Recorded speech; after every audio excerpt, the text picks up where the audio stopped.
Madame, Monsieur, bonjour. Heureuse de vous retrouver pour ce 12h30 sur RTI2. À présent, les titres. Dans précisément 3 jours, la Côte d'Ivoire aura 64 ans. Et la capitale économique Abidjan se revêt des couleurs du drapeau national pour cette occasion. Et puis, la reine de beauté Aoulaba Afrique-Côte d'Ivoire 2024 est connue depuis hier samedi. Son nom, Ruth Kouachi Apo. On en parle dans quelques instants. Voilà, c'est tout pour les titres. Kouachi Apo Ruth est la nouvelle reine Aoulaba d'Afrique-Côte d'Ivoire 2024. Elle a été élue hier samedi au terme d'une finale explosive et haute en couleur au Palais de la Culture de Treichville. Du haut de ses 1,73 mètres et âgée de 26 ans, Kouachi Apo Ruth est originaire de la région du Bélier et évolue dans le secteur des ressources humaines. Mère de 2 enfants, elle succède à Aboya Koua Constance, lauréate de la précédente édition. En décembre 1949, des milliers d'Ivoiriennes se dirigeaient vers Grand Bassam pour exiger la libération de prisonniers politiques détenus sans jugement et sous divers motifs après des incidents meurtriers survenus le 6 février à Treichville et orchestrés par l'administration coloniale. À la tête de cette mobilisation, Marie Corée, du jamais vu dans cette colonie française qu'est la Côte d'Ivoire. Découvrons l'une des plus belles batailles que ce pays ait connue à travers la marche des femmes de 1949 contre l'injustice des colons. Impossible d'aller à Grand Bassam sans voir cette statue au rond-point de la ville balnéaire.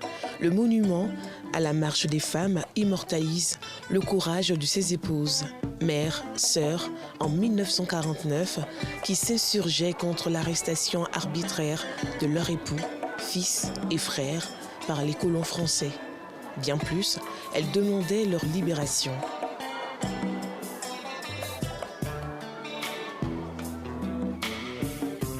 Cette histoire sur la marche des femmes est illustrée par des clichés à la salle polyvalente du musée des costumes de Grand Bassam. Le directeur du musée nous explique l'intérêt de cette exposition. Le musée est au service de la société et de son développement. Et ces femmes qui ont véritablement marqué l'histoire de la Côte d'Ivoire ne peuvent pas passer inaperçues.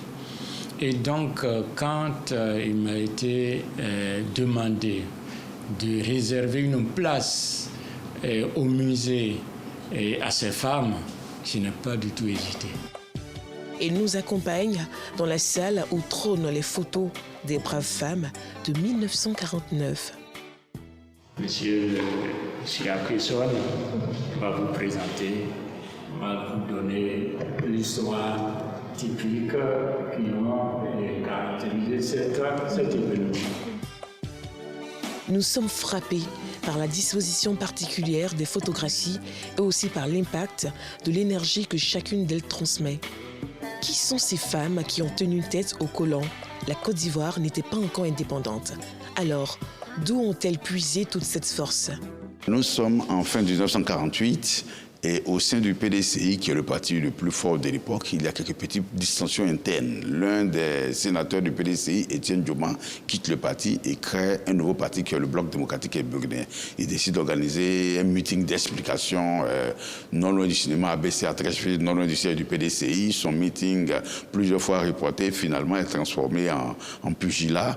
La police coloniale, justement, qui était dans la zone et qui n'attendait que cette occasion, en pouvait mettre le grappin sur les principaux militants du PDCI, notamment les plus jeunes, les plus actifs et les plus dynamiques. 8, ils sont embarqués dans un corbia réservé aux Blancs, et puis on les envoie à la prison coloniale de Grand Bassam. 10 mois plus tard, la date du procès n'était pas encore fixée alors que les détenus vivent dans des conditions précaires. Les 13 femmes des 8 prisonniers décident d'écrire un courrier au gouverneur Laurent Péchou. Le courrier le voici. Voici plus de 10 jours que nos maris ont été contraints, après toutes les fins, de non recevoir, opposés à leur demande de mise en liberté provisoire, à faire la grève de la faim.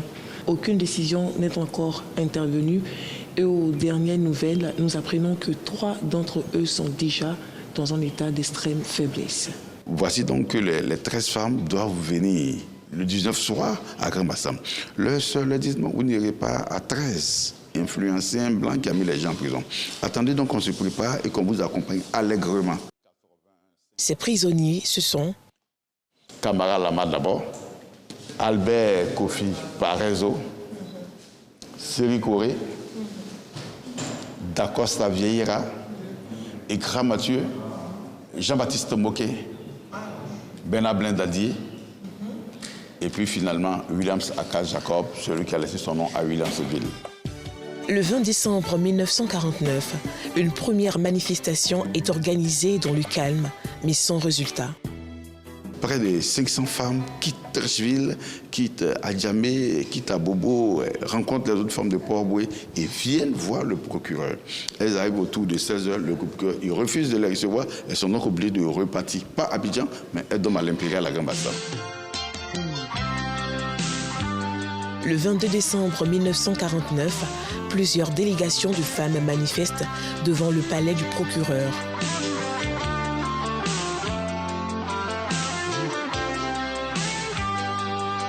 Elles reviennent, mais cette fois-ci accompagnées de leurs sœurs.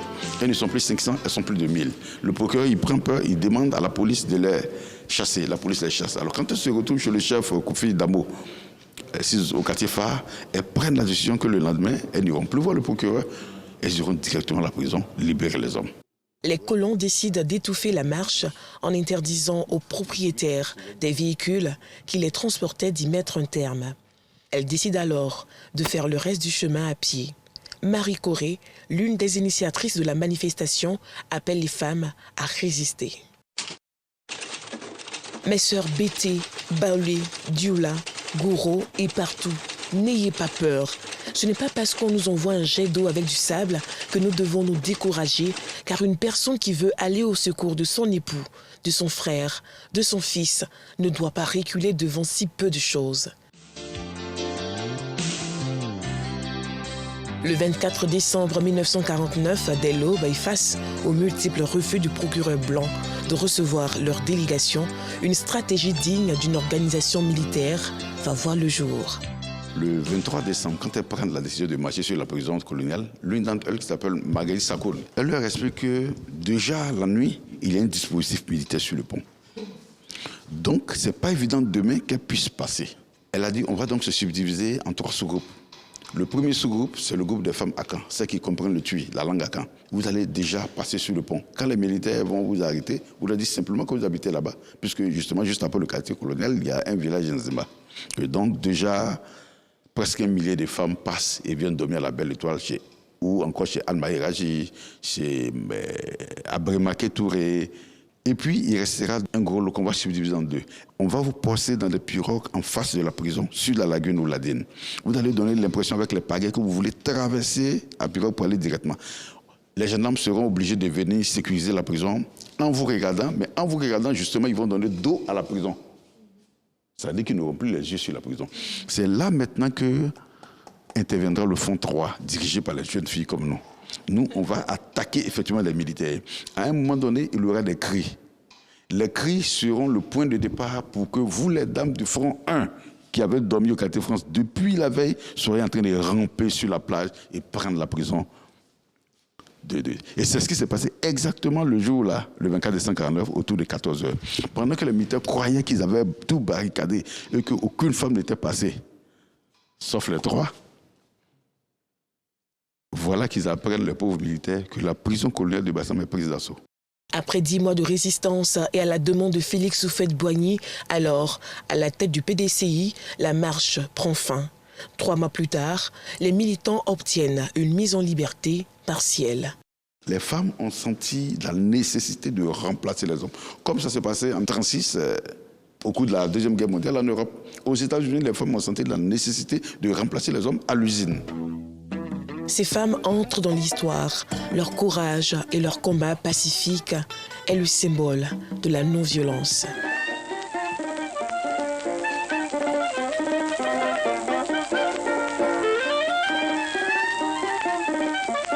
En 1975, le souvenir de la marche a donné naissance à un premier ouvrage écrit par Henriette Dagri-Diabaté et un autre livre de l'historien Nondoua Akweson en mars 2022, La marche des Dames glorieuses sur Bassam. Au nombre des souvenirs, un timbre à l'effigie de Marie Corée, celle qui dirigeait le mouvement, la femme panthère, comme on l'appelait, a été battue à plusieurs reprises, blessée et condamnée à 2 mois de prison et décède en 1951 d'un panari au doigt. Almarie Raji, elle fut membre du Conseil économique et social. Cette histoire héroïque qui est sans aucun doute la genèse de la quête de l'indépendance de la Côte d'Ivoire repose désormais dans cette salle polyvalente du musée des costumes du Grand Bassam. Tout amoureux de l'histoire et visiteurs de passage en Côte d'Ivoire connaîtront ces visages et leur histoire héroïque, il faut le dire. Une histoire bien partie pour être racontée de génération en génération. Restons dans la ville des grandes premières pour parler des festivités de l'an 64 de la Côte d'Ivoire qui se tiendront sur l'autoroute Abidjan-Bassam. À quelques jours de la célébration, les forces de l'ordre et de sécurité sont sur les lieux pour une répétition en vue de parfaire leur défilé le jour J. Une célébration qui sera meublée par 4 temps forts. Non Sangaré, Gilles Tonia.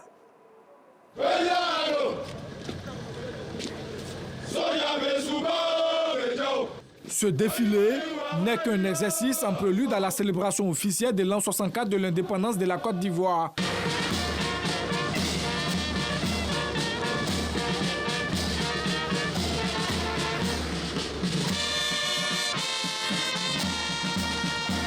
À quelques jours du 7 août, les forces de défense et de sécurité se sont retrouvées sur l'autoroute Abidjan-Bassam, axe choisi pour abriter les festivités.